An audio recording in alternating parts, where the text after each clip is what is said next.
আগামী সপ্তাহ কেমন থাকতে চলেছে আলিপুর আবহাওয়া দপ্তরের পূর্বাভাস অনুযায়ী চলুন এক নজরে দেখে নেওয়া যাক ওয়েদার আপডেট।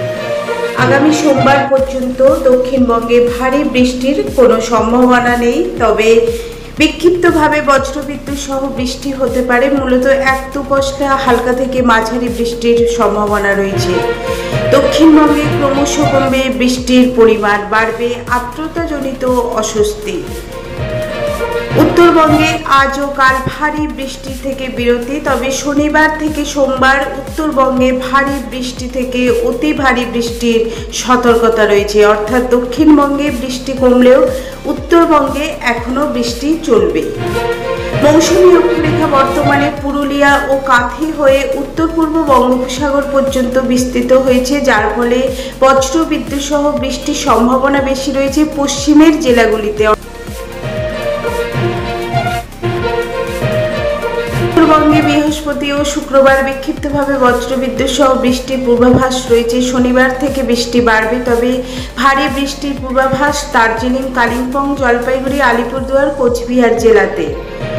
রবিবার দার্জিলিং, জলপাইগুড়ি, আলিপুরদুয়ার জেলাতেও অতি ভারী বৃষ্টির সতর্কতা রয়েছে। কালিম্পং, কোচবিহার জেলাতে ভারী বৃষ্টির সতর্কতা রয়েছে। সোমবার জলপাইগুড়ি, আলিপুরদুয়ার, কোচবিহার জেলাতে ভারী বৃষ্টির সতর্কতা রয়েছে। মঙ্গলবার থেকে কিছুটা হলেও বৃষ্টি কমবে। বৃষ্টির পরিমাণ ক্রমশ কমবে কলকাতায়, তবে বাড়বে আর্দ্রতাজনিত অস্বস্তি। আগামী কয়েকদিন তাপমাত্রা কিছুটা হলেও বাড়বে, তবে এই সপ্তাহে একটানা বৃষ্টি বা ভারী বৃষ্টির সম্ভাবনা নেই।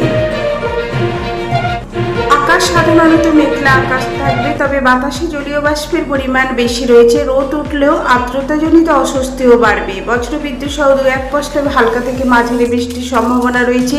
আকাশ সাধারণত মেঘলা থাকবে। বৃষ্টির কারণে দিন ও রাতের তাপমাত্রা স্বাভাবিকের থেকে নিচে থাকবে। কলকাতায় তাপমাত্রা সর্বনিম্ন তাপমাত্রা হচ্ছে 26.6 ডিগ্রি, তবে গতকাল দিনে সর্বোচ্চ তাপমাত্রা ছিল 29.6 ডিগ্রি। বাতাসে জলীয় বাষ্পের পরিমাণ আপেক্ষিক আর্দ্রতা 95 থেকে 99%। আলিপুর আবহাওয়া দপ্তরের পূর্বাভাস অনুযায়ী দক্ষিণবঙ্গের বৃষ্টি কিছুটা কমলেও তবে উত্তরবঙ্গের বৃষ্টি কমার কোনো সম্ভাবনা নেই।